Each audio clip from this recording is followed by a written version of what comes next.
안녕하세요. 이베스트 투자증권의 염승환 이사입니다. 계좌를 신규 개설한 고객님께 요약집 주식 상품권 10달러를 드리는 이벤트를 진행합니다. 영상 하단 더 보기란을 통해 많은 참여 바랍니다.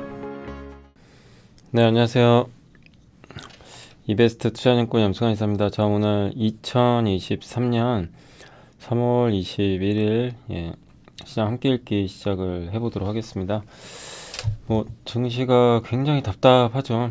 네, 오늘 시장 비록 오르곤 있는데 이렇게 아주 탄력적인 상승이 나오는 것 같지는 않고요. 여전히 재료가 있는 그런 섹터 위주로만 종목 장세가 펼쳐지는 것 같아요. 체감적으로는 이제 오르는 거 안 갖고 있는 분들은 힘들죠. 네, 그러나 잘 이겨내 주시고, 지난주에 반도체 보신 것처럼 자동차도 그렇고요. 이게 오르는 거는 또 한 번에 갈 수도 있어요. 그래서 잘 괜찮은 기업이라면 인내심을 계속 발휘를 해야 될 것 같습니다. 자, 오늘 먼저 해드릴 내용은, 오늘 이 보고서가 너무 길어가지고 쓰는데 한참 걸리긴 했는데 꽤 의미가 있어요. 이 디스플레이 장문의 보고서인데요. 봄바람 부는 이제 디스플레이 OLED 그 내용이고, 이제 해피드럭이라고 이제 탈모 치료제나 비만 치료제 그 내용이 있고, IT 부품 회사들, 중국 게임 파노 발급, 중국에 이제 게임을 유통하려면 파노 승인을 받아야 됩니다. 그래서 한국에 또 5개 게임이 파노 발급을 받았고요. 유럽의 이제 원자재법 2가지 보고서가 나왔고, 그 다음에 미국 은행이 이 금융이 불안한데도 자사주 매입을 하고 있다. 우리 사주 직원들이. 그리고 1989년, 94년, 23년 그때 사례와 지금이 좀 비슷하다. 요 내용이고요. 그 다음에 유가가 요새 많이 빠졌는데 그래도 여전히 상저하고로 보고 있는 것 같아요. 그 다음 PSK, 현대모비스 이렇게 해서 오늘은 기업 분석 보고서는 그렇게 많지는 않습니다. 한번 보도록 하겠습니다. 일단 이제 디스플레이 쪽은 이게 삼성 디스플레이가 지금 6세대 말고 이제 8.7세대 훨씬 큰 규모인데, 요거를 아마 투자를 할 것 같고, 여기서는 아마 맥북 OLED 있죠. 그 노트북에 들어가는 그걸 생산을 할 것 같고, 6세대 대비해서는 이게 6세대가 2조 원 정도 투자비가 드는데 이건 4조 원이니까 저게 열리면 장비 회사들한테도 상당한 호재가 되겠죠. 그래서 그동안 장비 투자가 거의 별로 들어간 게 없어요. 디스플레이 쪽이. 근데 오랜만에 이쪽에서 좀 훈풍이 불지 않을까 이렇게 보고 있고, 그래서 올해 2분기, 3분기 사이에 아마 장비 발주가 시작이 돼서 좀 오래 걸려요. 이게 한 번에 되는 건 아니고 24년, 25년에 걸쳐서 순차적으로 라인이 셋업이 되고 26년부터 아마 맥북 OLED가 본격적으로 출시될 것 같다. 이런 내용입니다. 장비 발주는 좀 먼저 들어가고요. 그 다음에 이제 스마트폰 쪽은 어차피 이제 성장을 못하니까 스마트폰 쪽에 투자는 할 가능성은 높지는 않고요.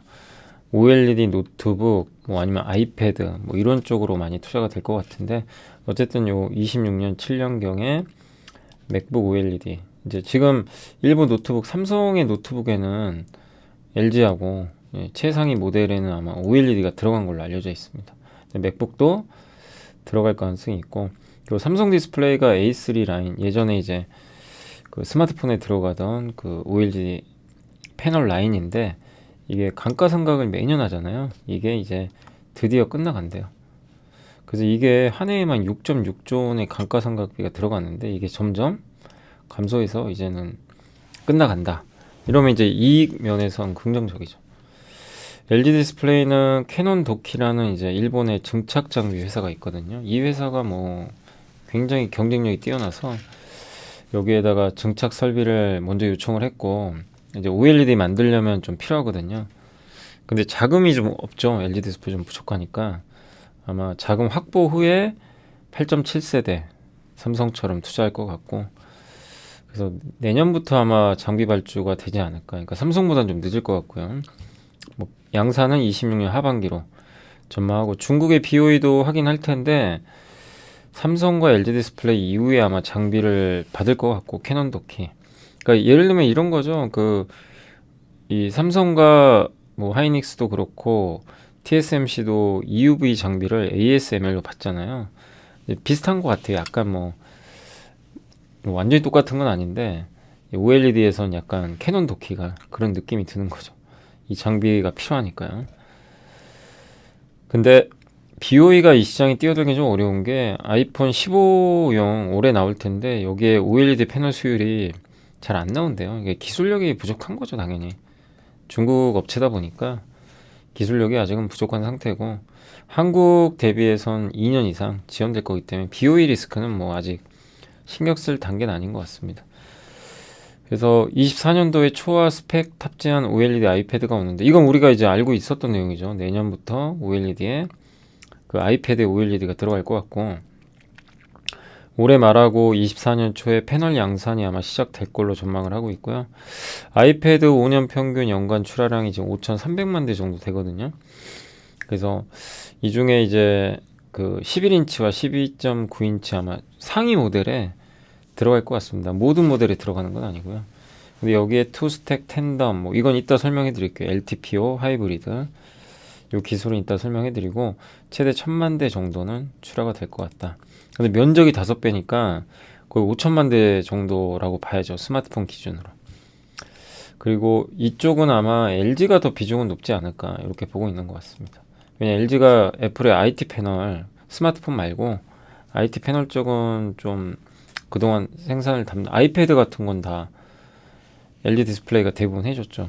아이패드는 LCD가 들어가요. 네. 높은 기술 이해도를 갖고 있기 때문에 아마 삼성보다는 LG가 좀 더 비중이 높지 않을까. 근데 뭐 그건 지켜봐야 되겠죠. 예. 어쨌든 LG나 삼성이 같이 들어갈 것 같고 LG는 신규로 E6 라인을 증설 중에 있고 삼성은 A3 라인 있죠. 여기서 아마 생산을 할 것 같습니다. 가격은 비쌀 것 같고요. 1,500달러 이상. 그래서 기존 아이패드보다 50% 이상 비쌀 것 같은데 옛날에 아이폰도 OLED 처음 넣었을 때 단가를 확 올렸거든요. 그래도 잘 팔렸어요. 아이패드도 잘 팔리지 않을까 이렇게 보는데 아무튼 비싸긴 비쌉니다. 1,500달러면은 우리나라 돈으로 거의 180만 원, 200만 원 하는 거 아닌가요? 와, 이거 사기 쉽지 않을 것 같은데요. 근데 애플의 OLED 적용으로 이제 OLED, IT가 들어간다. 근데 여기서 이제 기술이 세 가지가 들어가는데 첫 번째가 투스택 텐덤이라 그래서 OLED 발광층을 두 개의 층으로 쌓는 거예요. 그러니까 요건 제가 한번 보여드릴게요. 요겁니다, 요거. 이게 싱글 스택 기존의 OLED입니다. 스마트폰에 들어가는 거. RGB. 예. 여기 자체 발광하는 소재죠. 빨간색, 녹색, 파란색. 그리고 이제 형광층 같은 게 있고 요런 층들이 이제 쌓여 있는 거죠. 이걸로 끝이에요. 근데 투스택은 뭐냐면 이게 두 번 들어가요. 여기 보이세요? RGB가. 텐덤이라고 그럽니다. 텐덤은 두 마리의 말이 이끄는 마차를 뜻해요. 그래서 이제 텐덤이라고 하는 건데 두 마리가 들어간 거죠. 그죠? 요게 이제 들어간대요. 네. 그래서 저거를 이제 우리가 투스택 텐덤 OLED. 그러니까 OLED 발광층을 두 개로 쌓는 거고 이걸 왜 하느냐? 수명이 오래 간대요. 저렇게 하면. 예. 이게 발광 소재가 두 개나 들어가니까 이 크기가 커지면 커질수록 사실은 이 수명이 좀 취약한 편인데 OLED 최대 단점이 수명이 약해요. LCD보다 버닝 현상, 잔상이 남죠. 근데 저렇게 하면 수명이 4배, 밝기도 2배, 손상도 완화해서 그래서 아이패드는 보통 4, 5년 쓰거든요. 우리가 스마트폰은 2, 3년에 한 번씩 바꾸는데 더 오래 써야 되니까 수명이 중요하다고 합니다. 그래서 저 텐덤 방식으로 간다. 예, 라고 보시면 되겠고 그런 대신에 단점이 전력 소모가 늘어나겠죠. 근데 OLED나 저런 IT 기기는 배터리가 더 큰 게 들어가니까 상대적으로 그런 거를 많이 할 수 있다. 이런 내용이고 현재 이게 아직은 적용이 안 됐는데 현재 적용된 구조는 LG 디스플레이가 자동차에 납품하는 POLED 아마 벤츠로 추정이 돼요. 벤츠에 보면 벤츠 EQS 전기차 모델에 들어가 있는데 거기 들어가는 OLED에 현재 적용이 돼 있는 것으로 알려져 있습니다. 근데 이제 이거를 아이패드에도 넣겠다는 거죠. 두 번째 뭐냐면은 LTPO라고 로우 템퍼레이처라고 써있죠. 저전력. 예. 저전력 이제 산화 방식이라고 여기 써있는데 TFT가 한마디로 트랜지스터의 반도체 같은 건데 방막 전류 흐름을 조절하는 거거든요. 저게 있어야 이제 우리가 화면을 보는 거예요. 근데 스위치와 구동 TFT로 나눠집니다. 스위치는 이제 켰다 껐다 하는 거고 구동은 이제 전류를 이제 그 전달하는 거죠. 주요 소재가 이 단결정 SI 실리콘이 있고요. 옥사이드, 산화, LTPS 요 세 개가 있어요. 근데 이 중에 제일 좋은 건 요거죠, 당연히. 이게 전자 이동 속도가 빠르니까 화면 전환 속도가 굉장히 빠르거든요. 그래서 LTPS를 많이 써요, 최상위 모델에는. 근데 단점이 뭐냐면 전류가 막 누설. 우리 그 반도체 시간에 배웠죠. 누설 전류 많으면 하이-K 소재를 딱 붙여가지고 전류 누설 못 되게 딱 막는 거. 그죠? 그렇게 하면 되는데 이제 어쨌든 여기엔 그런 게 아니니까 누설 전류가 높기 때문에 이게 전류가 배터리 소모량이 많이 늘어난대요. 그래서 하는 방식이 LTPO로 바꿨어요. 뭐냐면은 애플이 만든 겁니다. 이거는 애플이 설계를 한 거고 이제 요거를 가지고 이제 개발을 한 거죠. 삼성이나 LG가. 예. 근데 요거는 요 두 개를 합친 거예요. LTPS랑 옥사이드 요 두 개를 합친 거고 이 스위치 TFT에는 옥사이드 방식을 넣었어요. 옥사이드는 누설 전류가 낮아요. 그러니까 전류가 누설이 많이 안 되고 LTPS는 또 성능이 좋죠. 화면이 빠른 이 두 개를 섞으면 굉장히 좋겠죠. 누설 전류도 잡고 성능도 잡고 여기 나와 있죠. 옥사이드를 TFT, 스위치 구동을 LTPS. 그래서 둘 다 갖췄다. 이거는 애플이 설계를 한 겁니다. 애플도 대단한 거죠. 디스플레이 이렇게 설계해가지고 뭐 삼성, LG 보고 만들어 달라고 한 거예요. 그래서 소비 전력을 낮췄고 명암비도 개선됐다. 세 번째 하이브리드인데 섞인 거죠. OLED는 리지드는 딱딱한 거, 유리로 된 거고요. 플렉서블은 이제 휘어지는 거 있죠. 구부러지는 거. 그거는 그 폴리이미드 필름이라고 있거든. PI 소재로 만든다고 합니다. 그래서 구부러지고 이 두 개를 섞었다고 보시면 돼요. 그래서 OLED 아이패드에는 리지드 플렉서블 기술을 혼합했다. 이 두 개를 혼합한 하이브리드가 적용된다. 그래서 유리기판이 있고 봉지는 방막 봉지가 아마 들어가나 봐요. 원래 리지드 쪽에도 그 방막이 리지드 쪽은 유리로만 하거든요. 근데 방막 봉지는 뭐냐면은 산소와 수분을 이 OLED 소재가 산소와 수분에 약해요. 노출이 되면 그걸 막아줘야 되거든요. 그러기 위해서 봉지를 하는 건데 이제 감싸는 거죠. 그걸 유리로 하느냐 방막으로 하느냐. 네, 리지드 OLED는 유리, 그 다음 플렉서블은 방막인데 이 두 개를 섞은 거죠. 기판은 유리고요. 유리 기판은 굉장히 시한성도 좋고 제조 비용 낮고 주름이 잘 안 가요. 대신에 유리 기판은 유리 봉지를 쓰면 두꺼워요. 방막 봉지를 쓰면 얇아집니다. 이게 섞는 거예요. 그래서 저 기술로 갈 것 같다. 이런 내용이고 그 다음 이제 노트북에 들어가는 맥북용은 26년부터 아마 출시가 될 것 같고 그 다음 기대가 되는 게 전장용이죠. 이것도 우리 한번 배웠죠. 그때 LG전자에서 전장용 디스플레이는 하나의 엔터테인먼트 기기인데 이제 중앙에 있는 계기판, 운전석 계기판, 허드 예, 이제 운전자가 앞에 유리창 볼 때 딱 나오죠. 거울에 있는 디스플레이 연평균 54%. 이 중에서도 OLED가 많이 쓸 것 같고요. 아직 자동차용 디스플레이에서 OLED 침투율은 1%도 안 된대요. 근데 이 단가가 엄청 비싸요.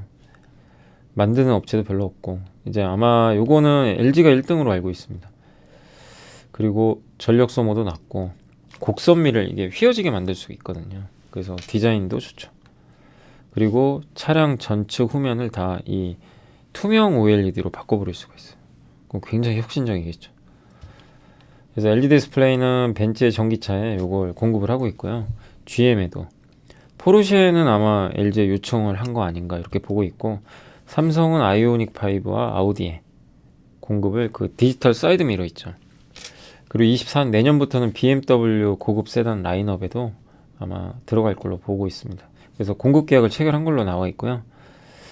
아무튼 양사가 경쟁을 하는데 어쨌든 자동차용 시장은 이제 본격 개화한다. 이제 시작이잖아요. 좋은 거죠.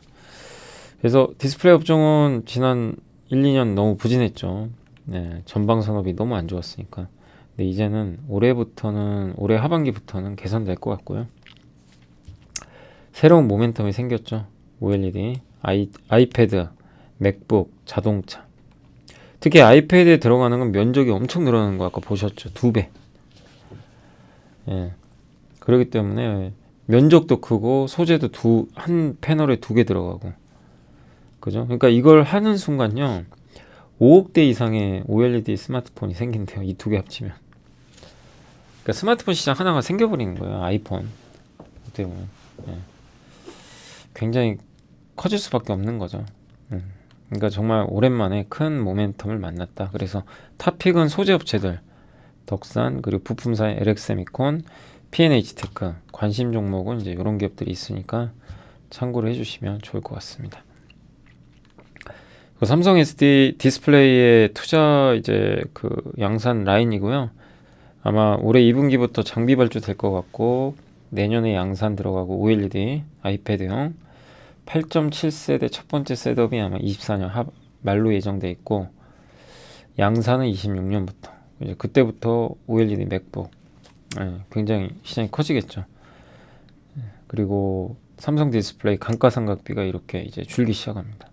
LG도 이제 본격적으로 아마 OLED 아이패드용 8.7세대 양산 들어갈 것 같고요. 좀 시간은 걸려요. LG도 한 26년부터 맥북은 양산을 할 것 같습니다. 아까 이제 싱글 스택, 투 스택 말씀드렸고 요게 ASI, 옥사이드, LTPS. 아까 LTP는 뭐라 그랬죠? 이 2개 섞은 거라 그랬죠. 그래서 굉장히 이게 좋은데 LTPS가 공정도 좀 복잡하고 전력 소모가 많으니까 섞는 거죠. 그리고 하이브리드 OLED 유리로만 돼 있죠. 리지드 두꺼워요. 플렉서블은 방막입니다. 방막 봉지층이 보시다시피 되게 얇죠. 이거보다. 그러니까 이제 이걸 쓰는 거죠. 그래서 이 2개를 결합을 해요. 그러니까 기판은 유리고 봉지는 방막. 벤츠 정말 이거 예쁜 것 같아요. 캐딜락, 현대차 아이오닉, 아우디 이트론. 네, 이렇게 해서 이제 앞으로 그래서 장비 수주 올해 하반기 들어가고 아이패드 양산 내년부터 들어가고 추가 발주 또 있고 이런 스케줄대로. 그러니까 그동안 정말 암흑기였죠 디스플레이가. 근데 이제는 좀 바뀌어간다 라고 보시고 요게 소재 업체들 그 밸류체인입니다. 그래서 삼성과 LG가 있으니까 참고를 이렇게 해주시면 좋겠습니다. 여기 보면 솔루스 첨단 소재가 되게 많이 들어가 있죠. 우리 동박으로 알고 있죠. 동박도 하는데 원래 또 OLED 소재 강자예요. 솔루스 첨단 소재가. 그러니까 솔루스 첨단 소재한테도 되게 좋은 거죠 이거는. 그리고 덕산 네오룩스, P&H테크 이런 기업들이 이렇게 P&H테크는 거의 LG에만 납품을 합니다. 그리고 덕산은 삼성에만. 요게 좀 차이라고 보시면 좋을 것 같아요. 요건 이제 장비 회사들입니다. 삼성 디스플레이 쪽. 요게 플렉서블 6세대인데 이 맥북에 들어가는 게 요거예요. 8.7. 요런 이제 기업들이 있으니까 요런 기업들은 뭐 참고를 해주시면 좀 좋을 것 같아요. 요게 이제 이쪽이 밸류체인입니다. 그 다음에 여기 후궁정까지 해서 요렇게 요게 다 이제 삼성 밸류체인이다 라고 장비 쪽 보시면 좋을 것 같습니다. 자, 그래서 긴 보고서인데 한 20분 정도 걸쳐서 좀 설명을 해드렸습니다. 그러니까 좀 최근에 올랐잖아요. 뭐 이렇게 소재나 이런 쪽에 올랐으니까 좀 조정 나온다면 한번 관심을 가져보시면 좋지 않을까라고 좀 말씀을 드릴게요. 어쨌든 이쪽 시장도 커지겠죠. 이제 왜냐하면 이제 어차피 지금 다가올 미래니까 보시면 좋겠고, 해피드럭은 어쨌든 이제 먹으면 나중에 행복해지는 약이죠. 지금은 좀 고통스러울 수 있다 하더라도 그래서 나중에 행복을 위해서 먹는 약이다라는 뜻이라고 하는데 고령화로 약가 인하 압력이 세지고 있거든요. 각국의 헬스케어 재정 부담이 존재하니까. 근데 이거는 이제 보험을 받는 건 아니죠. 근데 이게 발기부전 치료제, 비만 치료제, 탈모가 있는데 먼저 이제 비만 치료제가 요즘에 굉장히 핫하다고 합니다. 일론 머스크가 위고비라는 제품을 먹고 체중 감량을 했대요. 예. 그러니까 이제 난리가 난 거죠. 카다시안 같은 셀럽들이 입소문이 난 거예요. 매출 1.1조 원. 위고비는 식욕을 감소시키고 포만감을 증가시키는 성분이 있나 봐요. 그리고 매일 먹었던 게 싹센다인데, 근데 이거는 이제 일주일에 한 번만 먹어도 되고, 그리고 1년간 위고비 투여 환자는 평균 17% 체중 감량. 효능도 훨씬 좋죠. 근데 이제 앞으로 나올 것 중에 하나가 릴리의 마운자로인데 이건 더 좋다고 합니다. 22.5. 근데 아직 허가는 못 받았는데 아마 허가 받을 것 같고요. 근데 요게 치료제 모두 다 GLP-1이라는 성분을 쓰는데 요게 바로 또 한미약품도 하고 있는 거예요. 에페글레나타이드. 주 1회 혹은 2주 1회 맞는 그런 건데, 저게 이제 그거죠. 저 기술이 뭐냐면, 그러니까 한 번 있죠. 우리가 보통 약을 먹으면 한 번 딱 먹으면 약이 거부 반응을 일으켜요. 원래 약은 몸은요 새로 들어온 거를 거부합니다. 근데 그러면 하루에 한 번 계속 맞으면 얼마나 짜증나요. 그죠? 고통스럽고. 일주일에 한 번이나 월 1회면 좋죠, 차라리. 그러려면 이 체내에서 이 약성분이 빠져나가면 안 되거든요. 그래서 그걸 해주는 거죠. 그런 이제 플랫폼 기술들이 있는 거죠. 예. 그래서 주 1회 혹은 주 2주 1회 이렇게 덜 맞게 해주는, 약효가 오래 갈 수 있게. 예, 그런 기술을 또 한미약품이 갖고 있거든요. 그래서 이런 것들이 가미되면 한미약품한테도 우호적일 수 있죠. 또 탈모 화장품이나 성장 호르몬도 이제 성과가 날 것 같고, 동아에스티의 성장 호르몬 치료제도 요즘에 실손보험 청구가 가능해져 가지고요. 맘카페에서 입소문이 나서 잘 처방이 되고 있는 것 같고, 바이오니아 탈모 화장품, 올릭스는 탈모 치료제 아마 임상 들어가는 것 같고요. 안트로제는 기능성 화장품. 네. 그러니까 결국에 이런 걸 다 해피드럭이라고 하는데 이 시장이 점점 커진다 라고 보시면 좋겠습니다. 그래서 이게 비만 치료제 시장이 이렇게 커질 걸로 보고 있는 것 같아요. 그리고 이제 대신증권의 박강호 연구원님의 IT 관련해서 삼성전자가 23년에 1분기 스마트폰 판매가 어쨌든 기존 추정치에 부합할 것 같고, 스마트폰이 잘 팔려야 됩니다. 지금 삼성도 큰일 났어요. 지금 반도체가 적자가 4조가 넘을 것 같아요. 1분기에만. 이거 잘못하면 적자 납니다. 전체 영업이익이 1분기.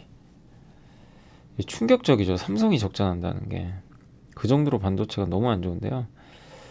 아무튼 삼성이 감사는 안 할 수가 없을 거예요, 아마. 아무튼 근데 남은 건 이제 희망적인 건 갤럭시가 잘해줘야죠.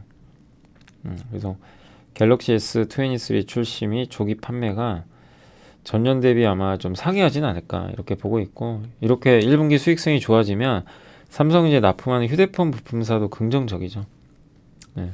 그래서 큰 폭으로 이익이 개선되지 않을까. 전 분기 대비해서 4분기 대비해서 이번 1분기가 이렇게 보고 있고요. 그리고 스마트폰 판매도 물론 좋아지겠지만, 또 스마트폰만 하는 회사 말고 전장, 자율주행 전기자동차, 인공지능, 클라우드, 비메모리 반도체 이런 걸 같이 하고 있는 그쪽에 포트폴리오 늘린 기업들이 더 낫지 않냐, 이런 내용인 것 같습니다. 그래서 삼성전기, MC넥스, 자화전자를 제 선호주로 유지했으니까 참고하시면 되겠고, 참고로 삼성전기는 한 14만 원 이하면 되게 매력이 있는 것 같고요. MC넥스는 여전히 주가는 싸긴 쌉니다. PBR 밸류로는. 실적이 안 좋아져가지고 주가 많이 풀어져 있죠. 그 숫자로 보여줘야 돼요. 뭐 싸다 이거보다도 MC넥스도 좀 아쉬운 건 숫자가 안 나와야죠. 그러니까 저거는 회사 스스로가 숫자로 증명을 해줘야 될 것 같고, 자화전자가 주가 많이 올랐는데 다만 그래서 좀 비싸졌죠. PBR 기준으로 조금 밸류는 부담이 된다라고 말씀을 드리겠습니다. 자, 그리고 이제 중국이 판호 발급을 재개를 했죠. 그래서 게임 업종 지금 투자 심리가 조금 이제 개선될 걸로 좀 일단 보고 있고요.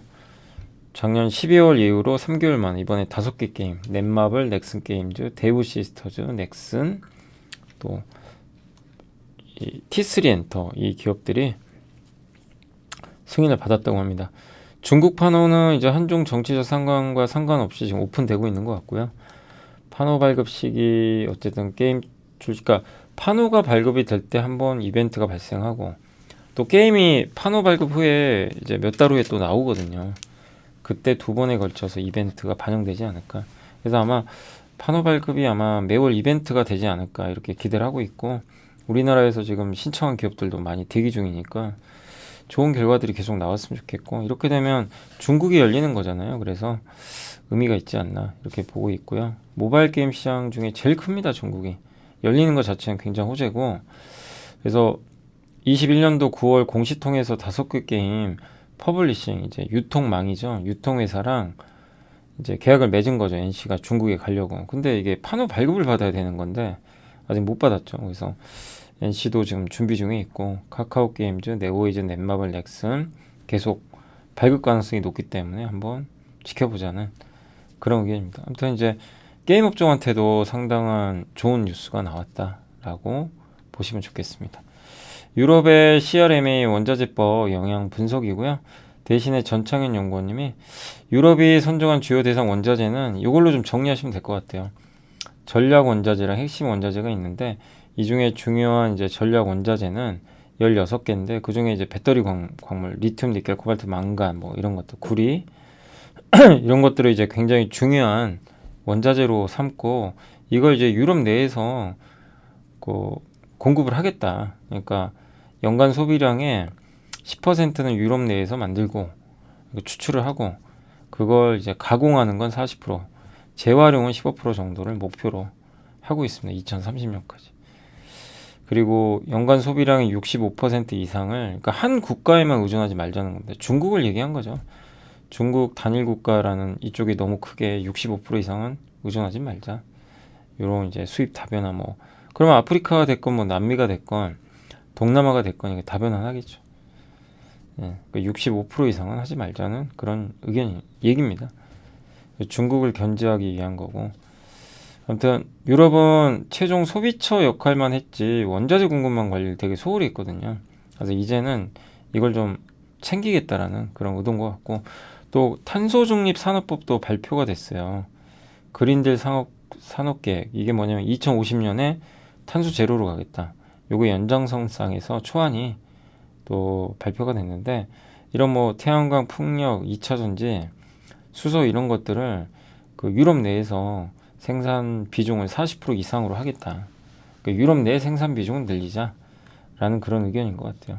그래서 태양광, 풍력, 히트펌프, 배터리, 수전의 장치 이런 것들을 계속 생산 능력을 확보할 걸로 보고 배터리 기준으로는 555 기가와트거든요. 그러니까 배터리만 봤을 때는 90% 이상을 그 정도는 유럽 내에서 생산을 하겠다.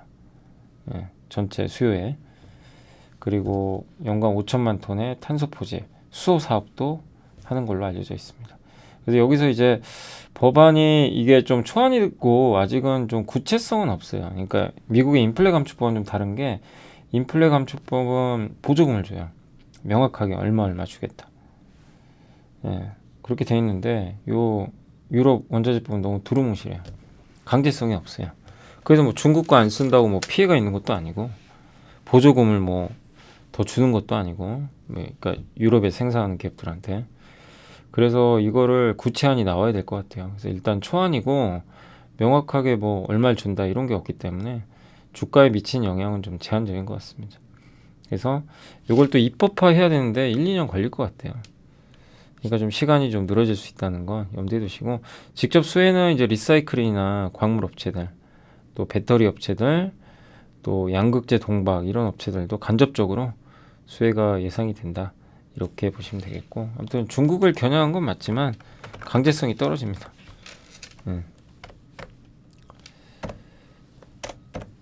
그래서 국내 배터리 소재 업체 또한 이제 그러니까 우리나라 또 업체들 입장에서는 유럽 현지에서 중국산보다는 이제 다른 공급망 이용을 해야 되겠죠. 근데 우리나라 기업들이 또 이미 유럽에 대규모 투자 같은 거 많이 해놨잖아요. 그래서 한국에 미친 영향은 뭐 그렇게 크진 않을 걸로 보고 있습니다.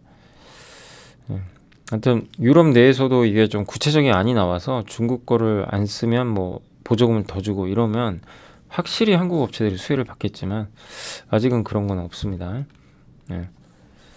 그래서 어쨌든 배터리 밸류 체인한테는 좀 기회가 될 것 같고 이미 많이 생산 능력을 갖고 있으니까 유럽 내에서 유럽에서도 그러니까 유럽 내에 배터리를 많이 만들어라 요 내용이에요. 나중에 또 보조금 줄 수도 있는 거죠. 예. 그래서 이 부분은 조금 더 구체적인 게 나올 때까지는 좀 지켜봐야 될 것 같습니다. 중국 업체들도 일단 유럽으로 가려고는 하는 걸로 알고 있는데 미국에 못 가니까 그래서 유럽이 어떻게 할지 모르겠어요. 유럽이 중국을 받아들여 줄지. 야 너네 오지 마 미국처럼 이럴지는 이제 그건 그때 가봐야 될 것 같습니다. 아무튼 한국은 이미 들어가 있고 이미 유럽에서 한국이 1위죠. 특히 LG엔솔이 1위죠. 유럽에서. 네, 배터리 유럽 쪽의 점유율이 39%나 됩니다. 그러니까 CATL은 약간 우물안 개구리예요. 어떻게 보면 중국 내에서만 잘하는 거죠. 유럽이나 뭐 미국은 아예 당연히 못하는 거고요. 유럽 내 고객사는 아무튼 LG가 테슬라, 폭스바겐, 르노, 포드, 다임러로 되게 다변화되어 있습니다. 아무튼 중국의 이런 공급망 비중이 너무 크니까 어느 나라든 이걸 깨려고 해요. 또 우리나라 기업들 중에 유럽 현지 진출했거나 예정된 업체들 이렇게 나와 있고요. 그 다음에 유럽 진출계 포스코 케미칼, 양극재, 에코프로빔, SKC, 롯데에너지 머티리얼즈 이런 기업들이 이제 향후에 진출할 계획이라고 합니다.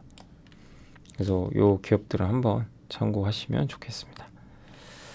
그리고 이건 삼성에서 나온 건데 이문영, 장정훈, 조현현 연구원님이 일단 뭐 특정 국가 이제 이 삼성의 의견은 뭐냐면 뭐 중국을 배제하는 것보다는 약간 다른 나라로 다변하겠다는 게 목적 아니냐. 근데 그 얘기가 그 얘기 아닌가요? 네. 특정 국가가 저 중국이 너무 많잖아요. 그죠? 중국이 뭐 60-70% 되니까 이거 중국 말고 여러 업체로 나누자 나름. 예.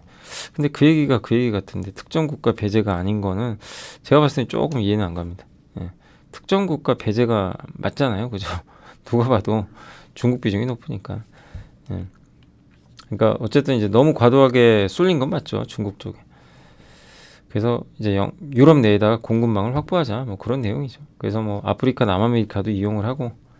근데 구체적인 요거는 확실해요. 인센티브 이런 게 없어서 이게 좀 우리나라 2차전지나 신재생, 풍력 이런 업체한테는 약간 하락의 빌미가 됐어요. 그때. 뭐야 이거 돈을 줘야지 아무런 뭐 보너스도 없고. 예. 근데 한 가지 이제 여기서 좀 특징적인 건 제가 읽어보니까 유럽이 수소은행이 설립이 된대요. 탄소 중립 산업법 발의해서 수소 생산 이제 핵심 거점으로 유럽을 만들겠다. 그러니까 실제로 이거는 의미가 있는 게요. 기금을 줄 거 조성을 한다고 돈 준다는 얘기예요. 예. 그러니까 이거는 실제로 자금 집행이 되는 거죠. 일정 프리미엄을 보조금 형태로 지급할 예정이라고 합니다. 예, 그래서 수소 생산을 늘리겠다. 그러니까 수소 쪽에는 상당한 호재가 될 수 있는 그런 내용인 것 같고요. 태양광은 어쨌든 2차전지보다 공급망 불균형이 워낙 심하죠. 예, 근데 우리나라 기업들이 미국도 있지만 유럽으로 지금 갈 요인은 별로 크진 않은 것 같아요.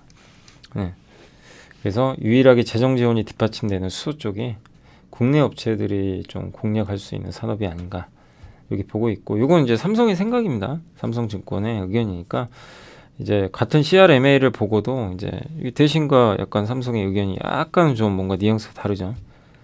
그리고 자동차는 우리가 그 현대기아가 인플레 감축법 통과되고 나선 급락했잖아요. 보조금 못 받으니까.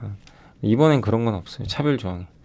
그러니까 유럽에서는 현대기아가 소외받을 건 없다. 근데 유럽 기아에도 유럽 그쪽에도 다 자동차 공장들이 있으니까. 네, 근데 전기차 공장이 중요하죠, 사실은. 근데 그런 거에 대한 내용은 없습니다. 중국이 요새 유럽에도 공을 많이 들이는데 아직은 현대차에 엄청 위협적인 건 아니지만 25년 이후부터는 좀 위협이 될 것 같고요.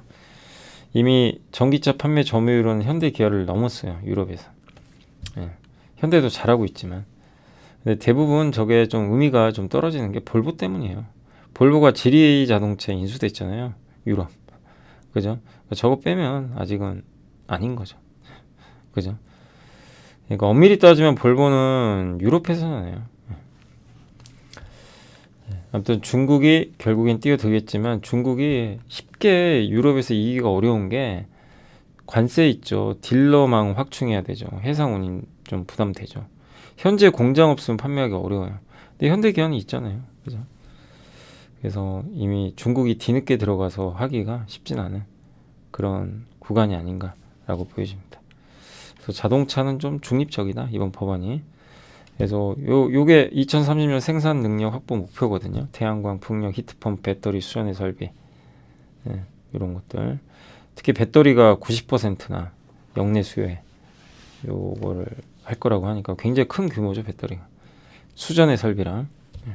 안녕하세요. 이베스트 투자증권의 염승환 이사입니다. 계좌를 신규 개설한 고객님께 요약집 주식 상품권 10달러를 드리는 이벤트를 진행합니다. 영상 하단 더 보기란을 통해 많은 참여 바랍니다. 자, 그리고 이제 금융 불안에도 미국 은행이 우리 사주 매입, 그러니까 직원이나 임원이 자기 회사 주식을 사는 거죠. 이게 의미가 있어요. 왜냐하면 지금 막 은행들 망하니 많이 막 이러잖아요. 그래서 되게 지금 막 리스크가 큰 상황인데 피터 렌치가 이런 얘기를 했다고 합니다. 내부자들의 매도는 여러 가지 이유들 때문에 내가 당장 돈이 필요해서 뭐 글쎄요 악재를 미리 알고 팔면 안 됩니다. 원래는 절대 안 되는데 어쨌든 뭐 여러 이유들은 있겠죠. 그렇지만 매수를 왜 합니까? 올라가길 바라고 하는 거지 빠지길 바라고 매수하는 분은 없잖아요. 그죠? 그래서 중장기적으로 주가 상승을 기대하는 이유에서만 내부자가 매수. 저도 그래서 매일 보는 거예요. 내부자가 도대체 내부자 이거 뭐 사고 있나. 그래서 어제도 이거 나온 김에 보면 어제 3월 20일이잖아요. 요 기업들을 어제 샀어요. 내부자들이. 저 이제 매일 저녁에 집에 가서 꼭 이거 다 체크합니다. 매물 다 해놔요. 대한약품. 제가 대한약품을 이번만 산 게 아니에요. 저는 매일 보잖아요. 이거를 저 대표이사가 그 전에도 또 샀어요. 요새 계속 삽니다. 왜 살까? 대한통운도 요새 임원들이 사요. 주가 많이 빠졌죠.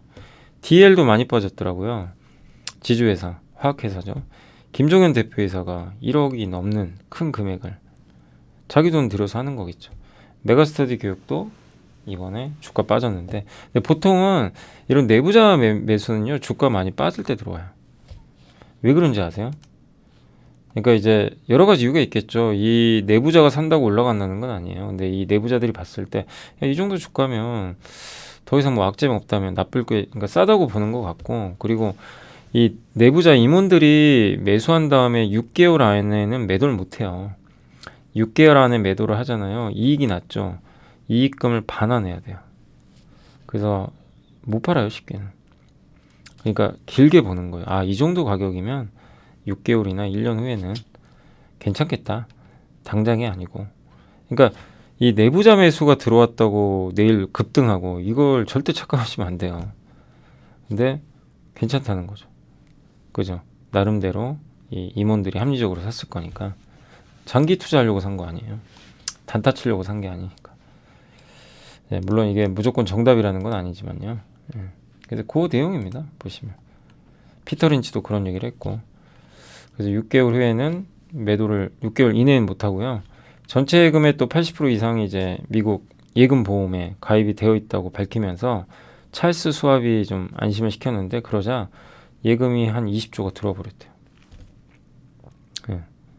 그죠? 그러니까 지금은요 사람들이 세상이 망할 것 같아서 돈 빼는 게 아니라 내가 넣는 은행이 망할 것 같은 거예요. 그 돈을 빼요. 상대적으로 보면 그 돈을 어디다 넣습니까? 장롱에 넣어놓습니까? 아니죠. 어디다 넣어요? 더 안전해 보이는 은행으로 가버려요. 그러니까 비익빈 부익부예요. 안전할 것 같은 은행이나 기업은 돈이 더 들어가고 뭔가 안 좋을 것 같으면 빼고 이제 이런 흐름이 좀 이어지고 있는 것 같습니다. 그걸 염두에 두시면 좋을 것 같고요. 그 다음 1989년, 94년, 2023년에 이런 이제 세 가지 사태가 있었는데 요게 좀 비슷하다라는 의미의 보고서입니다. 이게 이제 저축 대부조합 사태, 오렌지 카운티 파산, SVB 사태 이렇게 좀 나와 있는 걸로 지금 여러분들이 좀 확인이 가능하죠. 근데 이제 저축 대부조합이라는 게 이제 1980년대에 요게 이제 고위험체 지금과 비슷해요. 금리 인상 막 하면서 이게 당시에 예금금리 상한 규제가 들어가다 보니까요. 예, 높은 예금금리를 제공을 못하다 보니까 수익성 개선하려고 규제를 완화시켜가지고 예금이 엄청 몰린 거예요. 또. 자산도. 비슷하죠. SVB도 뭐예요? 저금리 때문에. 근데 저금리에서 벤처기업들 돈 많이 버니까 여기도 돈 맡기는 거예요. 예, 일단 돈을 맡기는 거죠. 돈이 막 엄청 들어갔습니다. SVB로.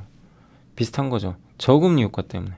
이 저축대부조합도 마찬가지. 저금리로 이제 규제 완화해가지고. 예. 근데 그때 이 어마어마한 금리 상승이 또 있었어요. 근데 그때 금리 상승에 취약한 저 채권에 투자를 많이 해놓으니까 어떻게 돼요? 이제 망해버린 거죠. 공적 자금 투입해서 예, 나중에 뭐 사태를 일단락 시켰지만 부실 자산 정리하고요. 예. 아무튼 그때 그랬고 오렌지 카운티는 미국의 대표적인 이제 부촌이죠, 부촌. LA에 있는 샌프란시스코인가요, 거기가? 아, 샌프란시스코 맞아요. 예. 캘리포니아 샌프란시스코에 있는 굉장한 부촌이라고 하는데 여기가 이제 부동산 가격이 떨어져가지고 재산세 수입이 이제 그 줄어들었나 봐요. 이제 금리가 막 오르니까 재산세 수입이 줄 거 아니에요. 그래서 이 좀 장기채 예, 여기에 투자를 많이 했다고 합니다. 예.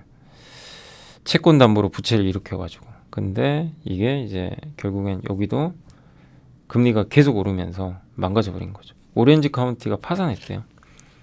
예. 여기도 이제 지방 정부죠, 여기는. 근데 그 공통점이 뭐예요? 금리가 다 이렇게 많이 올랐습니다. 지금도. 그러니까 약간 이 세 개가 비슷하다고 보는 것 같아요. 근데 결국엔 그 후에 금리 인하를 단행을 했고, 그죠? 어떻게 됐습니까? 그 저축 대부조합 사태 시기에 GDP가 이렇게 안 좋아요. 오렌지 카운티 꺾이죠. 역성장까지 했어요, 여기서는. 근데 이때는 한 번에 충격을 받았고, 그리고 금리를 인하를 합니다. 예, 여기 보면 금리가 9.75에서 3%까지 인하가 됐고요. 3년 동안. 여긴 6%에서 5.25로 좀 낮아졌고. 그러니까 지금도 금리를 이번에 올릴 수도 있지만 결국엔 인하할 가능성이 높아요. 지금 장기적으로. 예. 이번이 거의 마지막 금리 인상 사이클이 될 가능성도 배제 못하는데, 근데 요 그림을 보시면 한번 여러분도 고민해 보세요.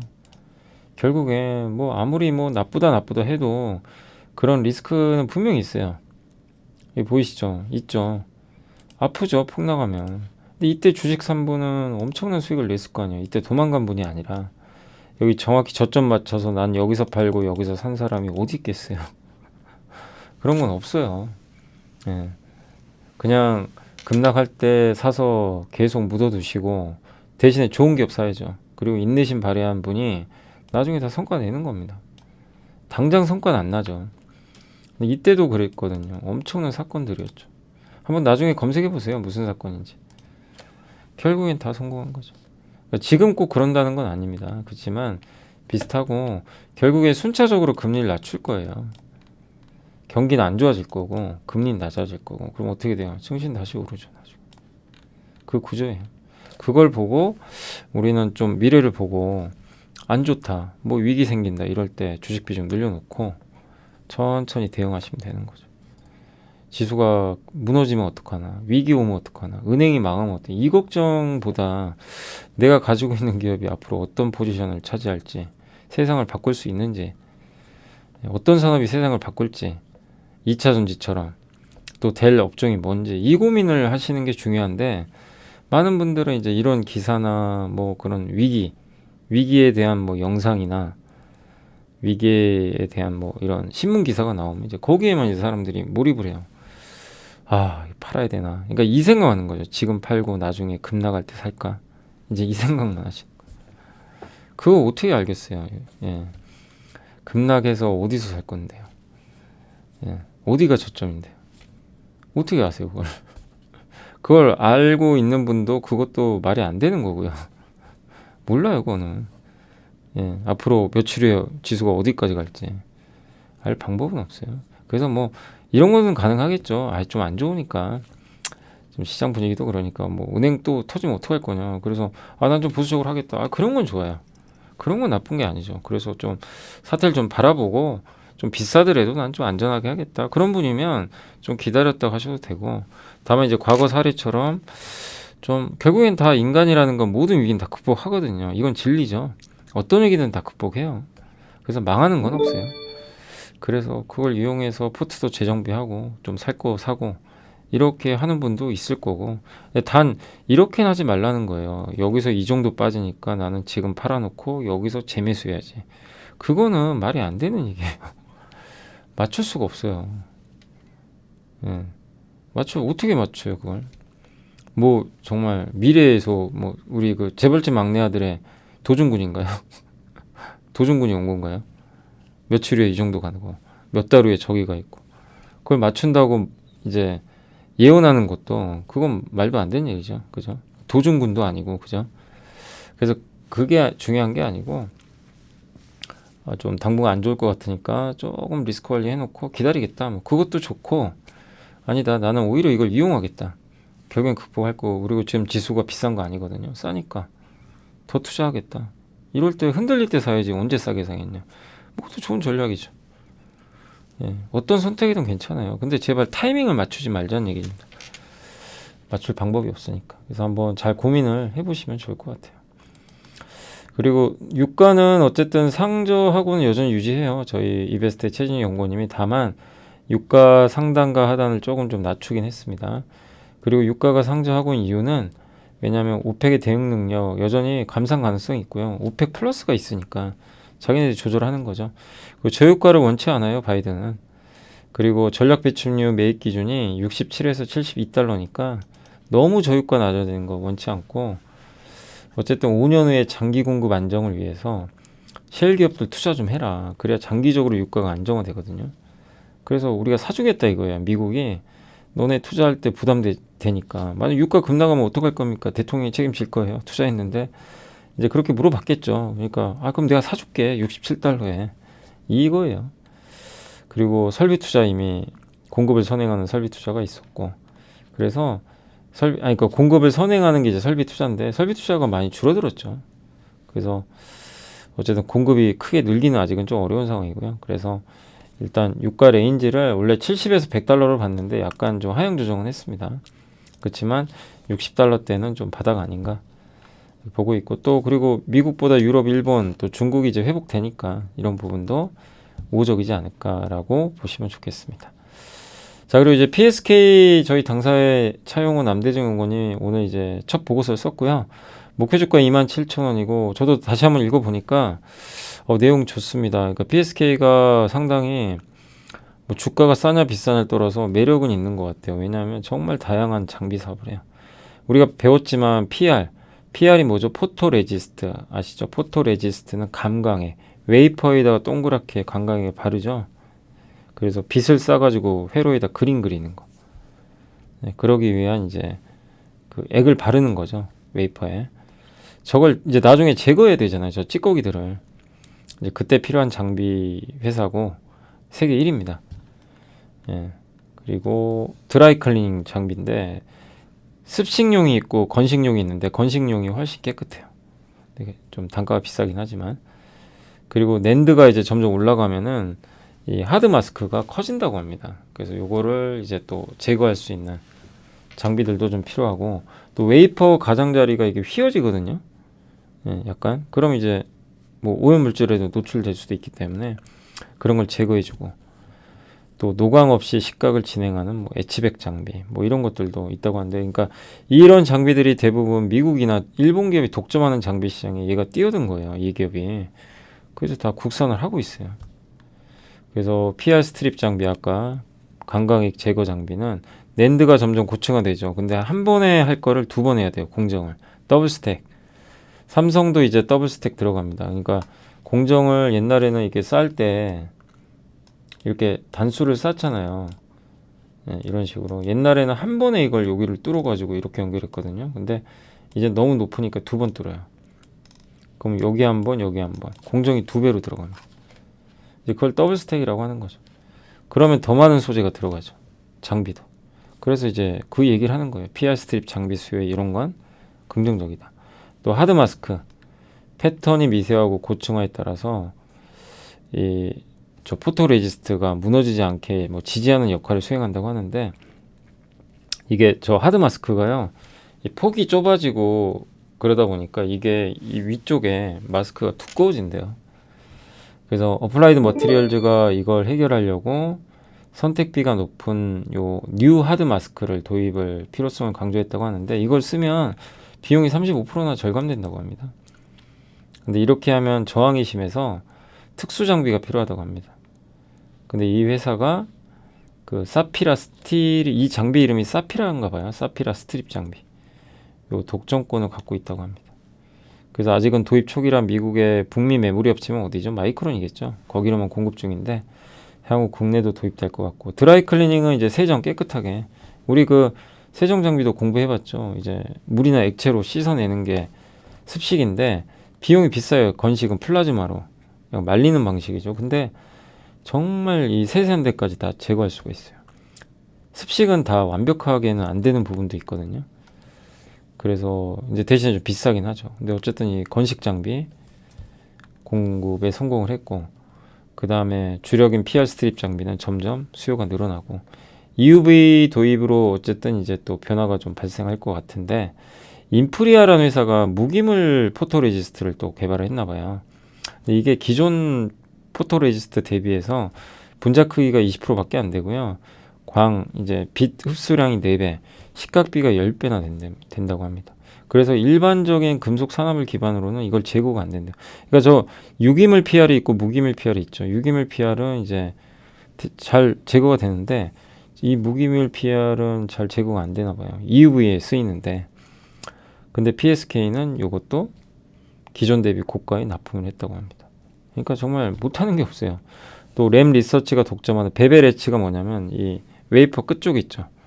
이 동그란 끝쪽에 여기가 일정하지 않아요. 이 가운데는 일정한데 여기가 막 울퉁불퉁하고요. 요거를 일정하게 이제 치료해 주는 거죠. 예. 그래서 거기 베벨 엣처는 이제 약간 웨이퍼 끝쪽을 다듬거나 거기 찌꺼기를 없애준다. 가장자리를, 베벨을 제거한다라고 보시면 될 것 같아요. 그 다음에 도쿄 일렉트로닉 독점하던 장비도 개발하는데, 요 단차라고 하는데 여기 요거를 일정하게 가운데 홈이 파진 부분을 일정하게 해준다 라고 보시면 좋겠습니다. 그래서 그치만 이제 올해 영업이익은 15% 정도 감소할 것 같고, 왜냐면 반도체가 안 좋으니까요. 다만 이제 비메모리 쪽은 늘어난다 라는 내용이니까, PSK가 식각 장비 1등입니다. 이런 것들. 그 다음에 식각 공정입니다. 웨이퍼, 우리 산화 공정 배웠죠. 그 다음에 포토레지스트 도포한 다음에 여기다 빛을 쏴서 노광하죠. 그래서 이제 남는 거, 요게 PR이에요. 남은 포토레지스트, 요거 제거해 줘야 돼요. 식각한 다음에, 깎은 다음에 필요 없는 거 제거. 요겁니다. 요 더블 스택이에요. 이게 두 개로 이렇게 돼 있죠. 두 번. 요렇게 한 번. 이렇게 두 번 연결하는 거죠. 공정이 2배 들어가요. 그러니까 이제 PR 스트립 장비가 많이 들어가는 거고, 습식 세정은 비용은 적지만 세정이 과다 사용돼야 되고, 완벽하게 세정이 안 될 수도 있고, 건식은 탁월하게 다 제거한다. 단 어렵다. 복잡하다. 베벨 엣지는 이렇게 웨이프 끝쪽이 이렇게 된 거를 요걸 이제 평평하게 해주는 장비고, 이게 단차 현상이라고 합니다. 이렇게 요거를 일정하게 이렇게 해주는 장비라고 합니다. 그리고 주가도 뭐 밸류도 낮죠. 그래서 올해 업황 안 좋지만 저평가고요. 한번 꾸준하게 관심을 가져보시면 어떨까 싶습니다. 또 요새 또 반도체 힘들지만 괜찮죠. PSK도 공부해. PSK 홀딩스 뭐 이런 기업들, PSK 이쪽 자체가 다 전체적으로 좀 괜찮은 분위기인 것 같아요. 네. 자, 그리고 이제 오늘 보고서 중에 마지막은 이제 현대모비스고요. 하나증권의 송선재 연구원님이 목표주가 27만 원. 이제 핵심 뭐냐면, 그동안 실적이 안 좋았잖아요. 그 결정타는 물류비가 너무 많이 증가했어요. 작년에만 7,600억 너무 많이 증가했고, 물류비가 20년에 6,100억, 22년도에는 1조 8천억까지 굉장히 크게 늘어났죠. 작년 한 해만 7,600억이 늘어난 거죠. 물류 비용만. 이런 이제 이익률이 준 건데, 올해 컨테이너선 운임지수가 5,100에서 작년에 지금 1년 만에 910까지 폭락을 했습니다. 항공수송 부담도 낮아졌고, 비싼 이걸 썼어요. 항공기를. 근데 이것도 이제 낮아졌기 때문에 좀 괜찮다라는 측면으로 봐주시면 좋을 것 같습니다. 네, 이제 장이 끝났고요. 오늘은 이제 강세 마감은 했는데 뭔가 좀 아쉽죠. 뭔가 좀 김 빠지고 오늘 일단 코스피가 9포인트 올랐고요. 코스닥은 거의 보합이 끝났네요. 네, 그래서 오늘은 코스피가 좀 더 강했고 외국인은 좀 많이 팔았고요. 기관은 이제 방어를 해줬습니다.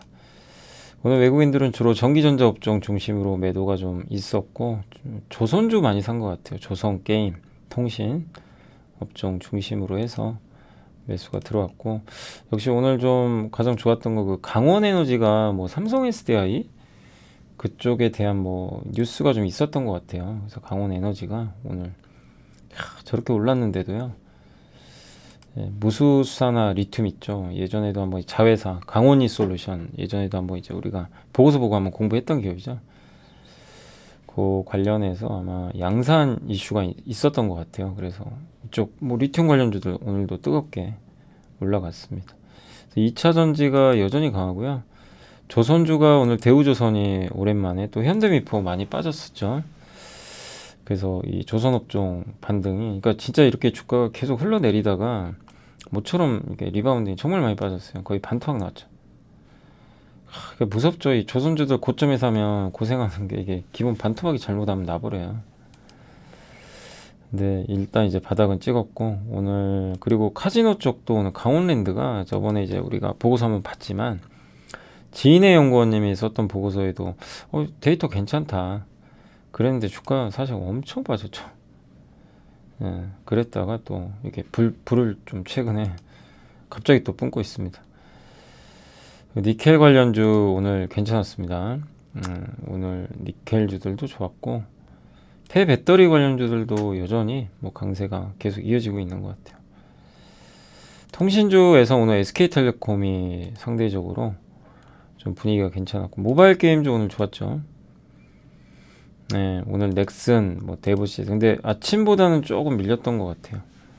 잘 오르다가 그리고 이제 조선 형님들 가니까 기자재 업종에서 오늘 성광밴드가 오랜만에 좋은 또 퍼포먼스를 보여줬고 어제 좀 안 좋았던 손해보험도 오늘은 좀 살아났고요.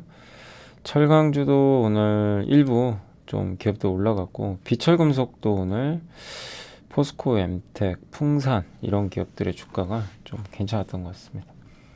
태양광 쪽도 오늘 괜찮았습니다. 대명에너지 OCI가 다시 또 정말 힘겹게 10만원 또 넘어갔습니다. 은행주 중요하죠. 은행주 심리가 워낙 안 좋으니까. 근데 일단 오늘은 리바운딩에 또 성공을 해줬습니다. 피팅 뭐 아까 말씀드렸고 편의점 그다음에 항공사 또 생명보험사 이쪽도 오늘 괜찮았고요. 풍력 쪽도 오늘 분위기는 괜찮았던 것 같습니다. 오늘 세진중공업하고 LS가 좀 좋았네요. LNG 쪽도 좀 살아나고 있고 오늘 역시 이쪽에 LNG 관련 기업들 조선주들이 좋았던 것 같습니다. 그리고 오늘 안 좋았던 건 애플페이가 출시가 됐잖아요. 그래서 이제 애플페이 재료 노출이죠. 그래서 한국정보통신 같은 기업들 빠졌고 관광업체가 좀 많이 빠졌고요. 그리고 항암제 좀 빠졌고 광고 회사들이 오늘 좀 안 좋았던 것 같습니다. 그리고 창투사 오늘 그 반도체 소부장도 별로 안 좋았어요. 지난주 좋았죠. 근데 오늘 일부 기업들이 이렇게 좀 급락하면서 뭐 SFA 반도체, 뭐 두산 테스나 이런 기업들이 조금 오늘 밀렸던 것 같고요. 그다음 삼성페이도 오늘 좀 밀렸고 쿠팡, 비트코인 관련주도 요즘에 좀 잘 갔었는데 오늘은 빠졌습니다. 로봇도 뭐 나빠서라기보다는 좀 많이 올랐죠. 예. 오늘 그래도 SPG랑 두산은 굉장히 좋았습니다. 반도체 장비에서 오늘 반도체 소부장이 물론 이렇게 올라간 기업들도 있어요. 하지만 대체적으로 이렇게 보면 좀 부진했습니다.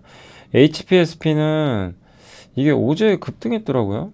근데 이유는 없어요. 근데 조금 이거는 약간 여러분들이 뭐 들고 계신 분도 계시겠지만 단기적으로는 좀 변동성이 유의하세요. 지금 뭔가 좀 이상하죠. 움직임이.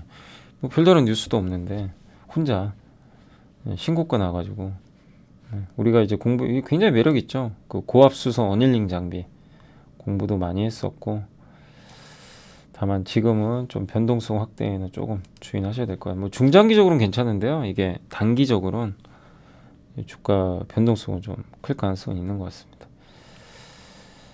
그리고 오늘 통신 장비 조금 빠졌고요. 안 좋았고, 건설주도 오늘도 좀 좋진 않았던 것 같습니다.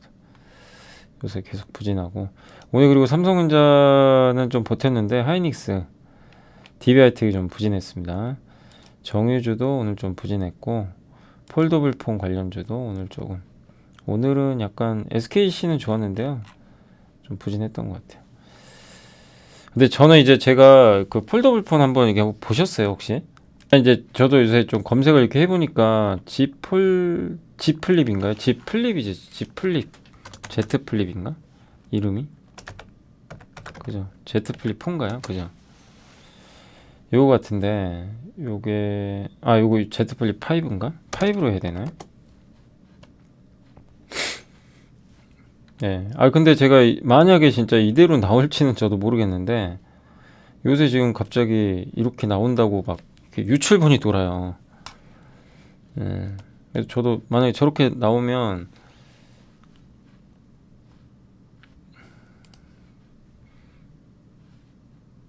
아이고, 이게 화면이 참 뚝뚝 끊어지네요. 네, 어쨌든 이렇게 지금 이런 식으로 좀 나온다고 하더라고. 화면이 이렇게 커가지고요. 이 밖에 화면이, 요건 이제 중국 건데 삼성께. 되게 이쁘죠. 근데 이렇게 나오면 좀 잘 팔리지 않을까. 예, 외부 화면이 굉장히 커집니다.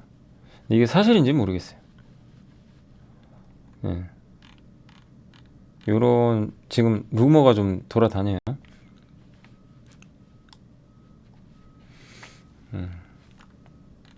여기 모토로라도 좀 있고, 그러니까 외부 화면을 이렇게 좀 키우는 것 같아요. 그리고 이제 물방울 힌지라 그래서 이게 완전히 닫히고, 그래서 좀 뭐 기대는 좀 되고 있습니다.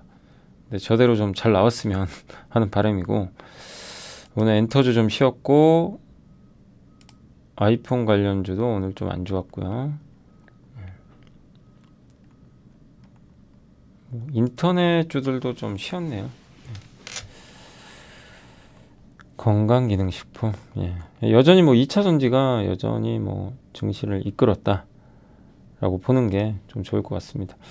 그리고 이제 시가총액 상위 기업들 한번 정리하고 마무리 하도록 하겠습니다. 여러분들도 항상 그 아까도 말씀드렸죠, 내부자 매매는 한번 검색해 보세요. 중장기 투자할 때는 도움이 되죠, 사실. 그다음에 삼성전자 올랐고, 오늘 이렇게 크게 빠진 건 없죠. 이렇게 보면 한전이 좀 빠졌고요. 아직 그 정기요금 발표 안 한 것 같더라고요. 빠르면 오늘 한다고 했는데 아직은 발표 안 했고, 에코프로 좋았고, 현대중공업, 아모레퍼시픽, 넷마블이 오늘 뭐 급등했습니다. 전체적으로 크게 빠진 건 없어요. 그리고 금양도 뭐 리튬으로 갔죠, 같이. 예, 코스모 신소재, 카카오 게임즈 오늘 급락이. 근데 이게 참 이상하네요. 카카오 게임즈는 오늘 신작 게임 나오거든요. 아키에이지오라고. 뭐 오른 것도 없는데 대체 이게 뭐가 문제죠? 아니, 게임 회사들이 참 희한한 게요. 보통은 게임 출시 전에 급등해요. 오르잖아요. 근데 뭘 올랐어야 빠지는 게 이해가 되는데, 오른 것도 없는데 빠질 때는 또 왕창 빠집니다. 참 황당하죠. 아예 그냥 신작 게임 출시를 안 해야 되는 건지. 예, 저기 뭐 애플 앱스토어에서 뭐 1위 했다는 얘기도 있던데, 뭔가요, 이게 도대체 이게? 예, 아케이지라는 이제 대작 게임이 하나 나왔어요. 근데 아니 뭐 오른 것도 없는데 그냥 빠집니다. 정말 참 황당합니다, 진짜. 예. 아무튼 뭐 그런 상황이에요. 지금 그만큼 지금 옛날 같진 않은 거죠, 이 게임주들도. 그죠? 예. 신작 게임 나와도 반응도 없어요. 근데 뭐 이제 매출 잡히면 또 분위기 달라지겠지만요. 그래서 오늘은 좀 유일하게 거의 카카오 게임즈가 좀 많이 빠진 것 같고, 다른 기업들 중에는 크게 하락한 건 없습니다. 그죠? 예, 많이 빠진 거는 거의 없는 것 같아요. 솔브레인 오늘 좀 빠졌네요. 요새 솔브레인도 좀 약하더라고요. 잘 가다가 여길 못 넘어가네요. 다시 원위치 되고 있고, 그리고 반도체는 어쨌든 오늘은 안 좋았습니다.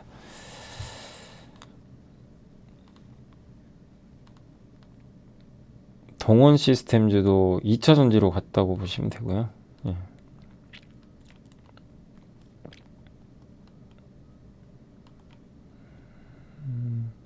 풍산, 네, 삼화 알루미늄 바 이쪽도 좋았던 것 같습니다. 아무튼 뭐 그렇게 크게 빠지는 건 없었는데 대체적으로 좀 그 반도체는 조금 암튼간에 2차 전지랑 좀 상극이네요. 2차 전지 좋을 때는 안 가고 반도체 가면 또 2차 전지 빠지고 서로 약간 이제 양립하는 관계인 것 같고, 예. 그래도 오늘은 이제 전체적으로는 다 견조하게 움직였던 것 같습니다. 아무튼 이제 시장도 아직까지는 좀 답답하고 2차 전지 없는 분들은 정말 답답해요. 사실 장이 여전히 이 쏠림 현상은 심하고, 그 와중에 오늘은 이제 카지노 게임, 예, 이쪽으로 좀 조선주로 매기가 조금 붙었다는 거, 예, 그게 조금 특징적이었던 것 같습니다. 아무튼 이제 우리가 오늘 보고서도 많이 보고 많은 것들을 좀 우리가 또 공부도 해봤고, 아까 OLED 보고서도 내용 되게 괜찮았죠. 한번 정리가 딱 됐고, 아, 이게 특히 소재주한테는 굉장히 좋을 것 같더라고요. 이 아이패드에 OLED가 들어가면. 뭐 그 내용도 우리가 공부를 해봤고, 예, 또 미국 은행주를 직원들이, 그러니까 임원들이 사고 있고, 그리고 옛날에 저축 대부조와 오렌지 카운티 파산도 있었지만 결국엔 증시는 다 극복을 하고 금리 인하하고 올라갔고, 예, 그러니까 그런 거 보면서 여러분들이 뭐 너무 지금 실망하지 마시고 힘을 내시고 좋은 아이디어들 공부하셔서, 지금 고민할 거는 어떤 기업, 어떤 산업이 세상을 바꾸고 좋은 흐름에 설지, 이걸 계속 고민을 하세요. 언제 사고 언제 팔지 지수 따라서 이걸 고민하지 마시고 거기에 집중을 하는 게 더 현명하지 않을까. 그리고 정말 많이 빠진 기업들 많잖아요. 배당도 많이 주고, 그런 쪽에 더더욱 좀 집중하시면 좋지 않을까라고 말씀드리겠습니다. 자, 내일은 이제 수요일인데 내일 오전에는 이제 그 또 라이브 있으니까 라이브 시간에 또 찾아뵙도록 하겠습니다. 내일 오전 10시 10분에 라이브 시간에 뵙도록 하겠습니다. 자, 어쨌든 오늘 고생하셨고요. 저는 내일 뵙겠습니다. 오늘도 좋은 또 저녁 보내시면 감사하겠습니다. 감사합니다.